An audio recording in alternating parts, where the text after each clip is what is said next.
Here to talk about another wild week in Washington, Scott Jennings, CNN senior political commentator, Keith Boykin, a Democratic strategist and former Clinton White House aide, and Tara Palmeri, senior political correspondent for Puck and host of the podcast Somebody's Gotta Win. Tara, let me begin with you here because tempers apparently flaring at this explosive cabinet meeting. Is that what it takes to maybe move the president, a confrontation, a kind of shouting match? I think Donald Trump enjoys this. In fact, he loves pitting people against each other. We saw that in the first administration, and we see that now in the second administration. He likes to sit back and watch people duke it out. But it is interesting to see him pulling back some of Elon Musk's power, saying he wants the sledgehammer to be a scalpel, that he wants him to be, to really have more of a fine-tooth audit of these agencies. And, these are new cabinet secretaries. These are new department heads. They are coming in and they have staffs of thousands and thousands of people. They need support within their troops. They cannot just show up there and start a massacre and expect to be able to do anything. They're taking on major leadership roles, and they feel like they're being undermined by Elon Musk. I've heard this for a while.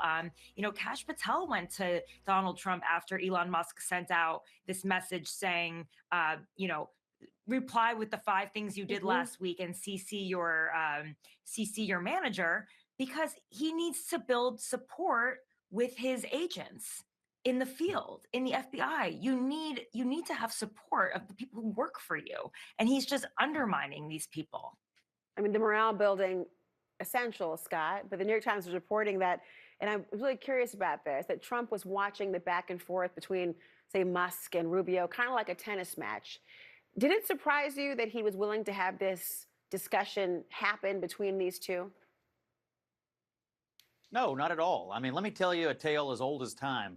Senior White House officials having adult conversations with members of the cabinet. I mean, look, all these people have responsibility, and all of them have the confidence and the pleasure of the president. These cabinet secretaries were hired by Donald Trump and confirmed by the Senate to do a job, and Elon Musk has been brought in to do a job, and I think Donald Trump pulled everybody together to say, hey, I need you all to work together. This push and pull between agencies and the White House is perfectly normal. And then when you layer on top of it the fact that what the Trump administration is apparently trying to do is slightly shrink the size of government, that does add a little bit of strain and tension. But again, totally normal. And I think what Elon Musk has accomplished so far is starting a big conversation in this country about why the government is so large and why it costs so much money to operate. As long as those cabinet secretaries keep that in mind, that the American people want this conversation to go on, I think it's going to be just fine. So I have no concerns about this, and I'm not really surprised at all that the White House and the cabinet secretaries are having adult conversations with each other. Gosh, I guess I take issue with the words slightly and normal. Neither seem to be apropos these days. You're talking about how things go, Keith. But let me ask you Keith, on this point. Duffy calling out DOJ for trying to cut air traffic controllers, which, as you know, are already in short supply. The fact that there is this, as Scott's calling, these normal interactions and discussions, perhaps, but the idea of trying to cut into the bone when there have been so many obvious statements about the haphazard nature of these cuts, what is your concern? Well, Laura, you're not supposed to be asking that question. You're only talking about FIFA today. That's what. Sorry. As Donald Trump would say. I don't know why Scott thinks this is totally normal. We've never had an unelected billionaire, the richest man in the world, in cabinet meetings with the President of the United States before. We've never had a guy who has $38 billion in government funding dictating to people who are actually cabinet leaders, telling them how to spend their money, whom to cut in their own agencies and departments. It's no wonder Marco Rubio and Sean Duffy and other members of the cabinet are fighting back against this because they feel like they have no agency over their own departments. So, no, it's not normal. And I think Elon Musk needs to spend more time worried about the rockets that are falling out of the sky and worried about the Tesla stock price that's plummeted 30% this year and stop trying to fuddle and the federal government, the things he doesn't know anything about, and things for which he actually has a conflict of interest. It's no wonder the American people are upset about this because they don't like the idea not only of having this unelected billionaire running our government, but having him actually making self-dealing decisions while he's receiving government contracts, and Trump is allowing this. This is not normal. This is outrageous, and the American people are are concerned about it and will continue to be concerned because of this. Scott, what's your response? And Well, number one, the American people are giving Donald Trump a net positive job approval right now. Number two, according to reporting from our own Harry Enton at CNN, the American people also appreciate and want this effort by Doge. So the idea that there's some mass uprising about the concept of, hey, let's look in and find the waste, fraud, and abuse is totally false. And number three, it is completely normal for the President of the United States of any time, of any party, to hire advisors to work with his government to meet the president's objectives. One of the president's objectives is, hey, can we operate the government a little more efficiently, maybe make it a little smaller?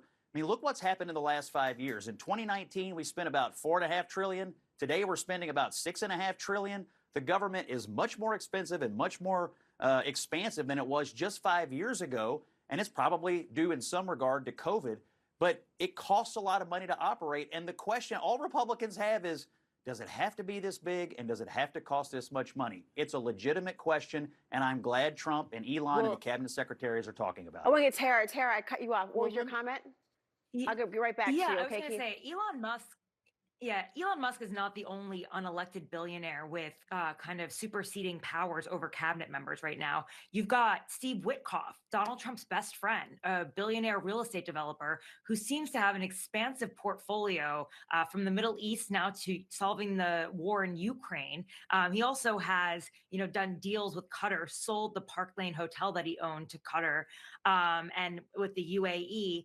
And he's another one. You have Mark Burnett, the Apprentice producer who's a special envoy. There's a whole other fiefdom in state of Trump's friends, very wealthy friends, who are also controlling cabinet members. So I can kind of understand why Marco Rubio had this sort of reaction, because he's been in a bit of a power struggle already, having, special envoys sort of over him. Keith? Yeah, I just want to say, in terms of what Scott was saying about waste, fraud, and abuse, I live here in Los Angeles, in California, and just today, new reporting came out that the U.S. Army Corps of Engineers wasted 2.5 billion gallons of water. So Trump could stage a photo op long after the California wildfires had already been contained, just so he could post it on his social media. Donald Trump's cuts to USAID meant that $500 million of food was spoiled on docks and warehouses because there was the abrupt cut didn't allow that food to get transferred to where it needed to go.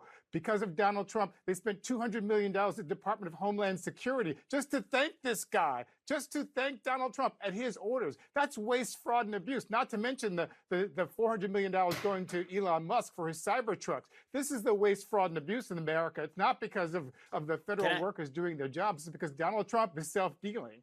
Scott's rolling his eyes. Why? Can I answer that? I just wanted to answer the criticisms. Number one, the Cybertruck deal you mentioned was made under Joe Biden and canceled by Donald Trump. Number two, if I may comment on the Los Angeles situation, not that, because that's not this hasn't been covered.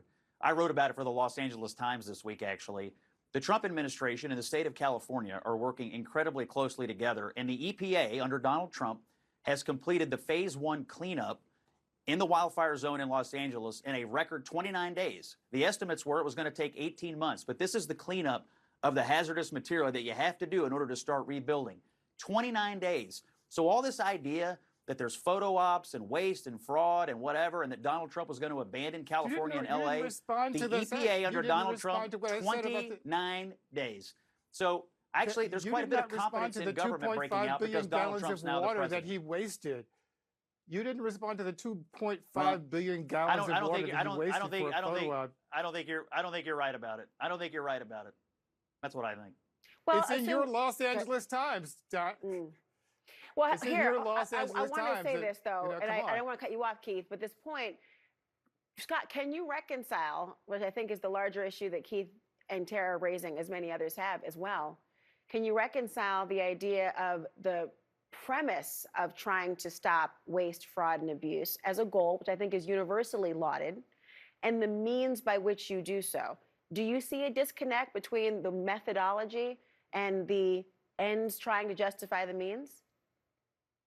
It's universally lauded, but then when you try to do it, it's universally opposed by every Democrat and every person that's got a specific piece of the pie in Washington, D.C. I mean, everybody says, "Oh, I want to do this," And then when it comes down to actually doing it, nobody actually wants to do it. So they show up and say, no, no, we're going to actually do it. The American people want them to do it, and they are finding things, and they need to do it. And the other thing they need to do, honestly, is build a presentation and go to Capitol Hill and talk to the Congress about what they're doing and get buy-in from the Congress, and also tell the American people. That would be the next evolution of this. So no, I don't see any disconnect here. The disconnect is all politicians say they want to do it. Only Donald Trump and Elon Musk are trying to do it, and that's why everybody in Washington is up in arms. Oh, if only we gave Laura, A for effort. these are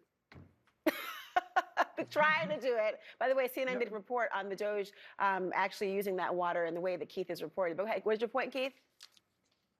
No, but Laura, these are not Democrats are saying. These are Trump's cabinet officials who are arguing with Elon Musk in the cabinet room. It's not Keith Boykin in the cabinet room. This is Marco Rubio and Sean Duffy and other officials in the Trump cabinet who were saying, we don't like what you're doing. You're overdoing it. We have good people who are working for the federal government who don't need to be demonized, who need to be inspired to continue to do their work. And yes, if there are cuts to be made, we can make them, but we don't need some unelected outsider coming and telling us how to run our departments. Every American should be upset by this. Elon Musk was not on the ballot last year. In fact, they ran pretending that he was not even involved with this. It was a pleasure. Well, to Joe hear Biden this was on the conversation. ballot It's one not gonna- time, and he never, I don't think he ever ran the country for one single day, Keith. So, you know, I if you're knew worried that was about unelected coming. people running the country, let me introduce you to the Biden-Harris administration. Well, allow me to reintroduce It just- myself. I'm the host. Thank you for joining, everyone. Nice talking to you. Happy Friday.